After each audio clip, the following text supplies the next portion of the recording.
Remember that tease of a return during the Fast 5 credits? What about the romance from Too Fast, Too Furious? And will Hector ever return? These are the F&F storylines that have unceremoniously disappeared. After being introduced in Fast 5 as Luke Hobbs' aide, Elsa Pataki struggles to find a consistent role to occupy as Elena in the franchise. An attempt to make her Dom's love interest gets cut short by the sudden return of Letty. She appears to have some renewed purpose in Furious 7 as a potential job opens up for her when Hobbs gives her a little recommendation. And the closeness between the two of them also suggests a potential new love interest for her. What's this? It's a letter recommendation you asked for. You just know I meant every word in there. But those plot threads are abruptly abandoned by the time that the Fate of the Furious rolls around. Elena is puzzlingly absent from this installment until she suddenly shows up as a captive of the main villain, Cipher.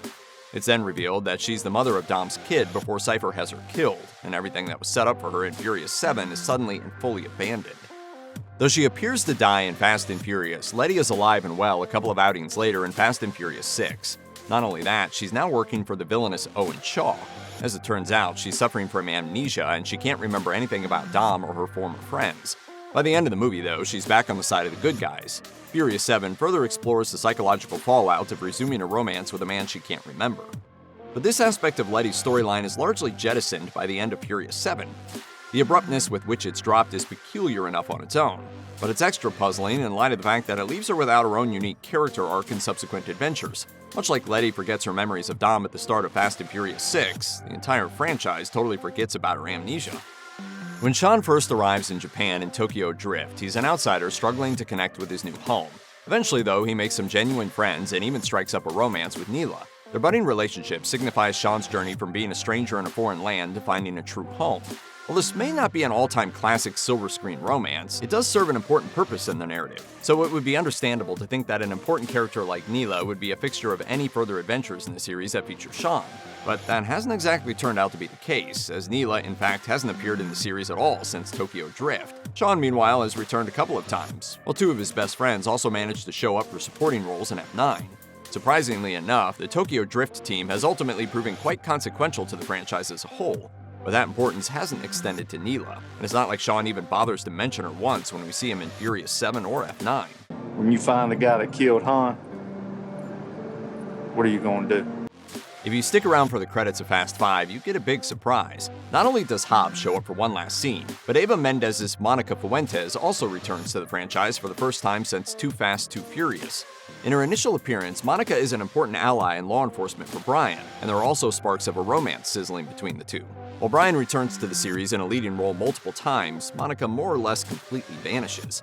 But that all changes in the Fast 5 post-credits scene, which seems to suggest that she'll be making an exciting full-fledged return to the franchise, but since then she's remained MIA.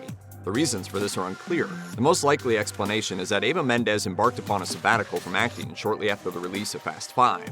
There's also the fact that the franchise has shifted towards stories involving espionage rather than specific law enforcement groups. Whatever the reason, this is one of the most awkwardly dropped storylines in the history of all action cinema, let alone this particular franchise.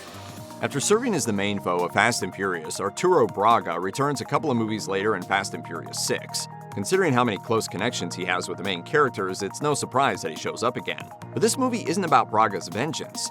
Instead, he's there for only one scene when Brian visits him in prison to secure pivotal information about Letty. One conversation and a brief skirmish later, and Arturo vanishes from the rest of the franchise. The increasing scale of the Fast and Furious movies probably has a lot to do with that. When Fast and Furious came out in 2009, these movies were still just car-centric action flicks. Since then, they've expanded into international heist films and over-the-top spy adventures. As the series keeps getting bigger and bigger, it paradoxically has less and less room to feature the return of one of its most significant villains. Considering how important cars are to the Fast and Furious world, you would think that someone who can control automobiles would have everything at their fingertips. In the Fate of the Furious, that appears to be the case when Cipher gets her hands on technology that allows her to hack into any car within a nearby radius. Suddenly, the central tool used by Dom and his allies to save the planet is taken out of their hands, as everyone's cars are in the clutches of a dangerous criminal mastermind. Ouch. It's easy to assume that this tool would become a central fixture of the entire series going forward. But Cipher's ability to manipulate all automobiles never resurfaces again after this moment. The climax of the Fate of the Furious instead revolves around a submarine. This ability also fails to return when Cipher shows up in F9. There are so many ways that turning cars against Dom could twist the status quo, but for now, it appears that the franchise has forgotten all about this.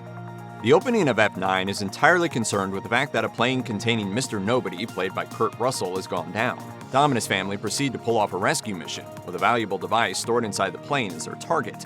Though a brief mention is made about the likelihood of Mr. Nobody surviving the disaster, he's ultimately never seen again. It's never even made clear whether or not he manages to emerge from the crash intact. Considering that we never see a dead body and that Mr. Nobody is known for getting out of sticky situations unscathed, it seems quite likely that he's survived. And the fact that Han later returns and mentions that Mr. Nobody helped him fake his death only draws more attention to the fact that F9 never actually ties up the fate of this notable character. Perhaps upcoming movies will resolve Mr. Nobody's fate, but for now, his status remains perplexingly unresolved. All of the main characters in Fast 5 have their own reasons for attempting to steal untold amounts of cash from a formidable gangster in Rio de Janeiro. For Tej, his motivation is his ambition to open a garage that improves on all the shortcomings he's found in other similar operations. This is a somewhat peculiar ambition, considering that he was previously seen operating a garage in Too Fast, Too Furious. But that fact is immaterial as far as Fast 5 is concerned. After the impossible heist is pulled off, a closing montage shows that all that money does in fact make Tej's dream come true. He gets his own shop, and he gets to run it exactly as he wants to. So your dream is to start a day job? That's stupid. Like, why would... Nah, it's not stupid at all, man. I love what I do. It's clear that this location holds an enormous amount of personal importance for Tej. This makes the fact that we never see it again in later entries rather peculiar. Fast and Furious 6 sees Tej overseas, spreading his wealth around to people who could really use a cash infusion. His Robin Hood-style antics are charming, but also completely unrelated to his prized garage.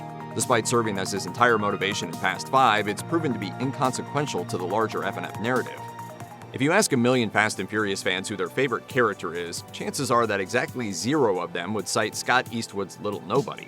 An assistant to Mr. Nobody, Little Nobody is mostly around to serve as a straight-laced foil to the rule-breaking lead characters of the franchise, such as Hobbs and Roman. While this makes for a solidly entertaining comedic contrast, it also means that Little Nobody has no personality of his own to speak of. Considering this lack of a distinct story or a memorable screen presence, it's easy to forget that Little Nobody is even in The Fate of the Furious. Perhaps it's no surprise then that F9 opts to kick its story into high gear without any trace of this particular character in sight. There isn't even a joke to explain away his absence, he's just flat out gone. Considering that Mr. Nobody is also MIA for the majority of F9, it's hardly shocking that his assistant decides to skip town. But for the 1 or 2 fans out there dying for a comeback, the truth is still brutal. Either way, Little Nobody currently amounts to little more than a footnote in the larger F&F mythos. Rule number 1. Know your audience. There haven't always been sizable roles for women in the Fast and Furious franchise, but Suki, who's introduced in Too Fast, Too Furious, is a solid character uniquely interested in championing the ladies of this fictional universe. She's a racer with an all-female team, offering the women of the street racing world a chance to play a role beyond arm candy. And when she isn't driving fast on tricky roads, she's engaging in a potential romance with Tej, and helping out Brian's climactic plan to foil a gangster Carter Verone. While Roman and Tej get to come back as lead characters in Fast 5 and its subsequent sequels, Devon Aoki has yet to return to the franchise as Suki. This is a strange choice when you consider her connection with such a major character. Ludacris has managed to become as central a part of the series as Tej, but Suki never comes back or even gets referenced. It's part of a questionable trend evident in all the Fast and Furious movies in which the female characters tend to take a back seat. While Suki briefly provides an oasis to counteract that in Too Fast, Too Furious, the fact that she's never heard from again more or less throws her accomplishments out the window. In the first Fast and the Furious, released all the way back in 2001, Dom is surrounded by a whole different surrogate family. Rather than rubbing shoulders with Han or Roman, he's best buds with folks like Hector. A fellow street racer, Hector is a notable part to the movie's early scenes, particularly those involving Brian, whom Hector dubs a snowman. Though his outsized personality and the emphasis placed on his comical lines make Hector really pop on screen, he isn't a major part of the entire movie.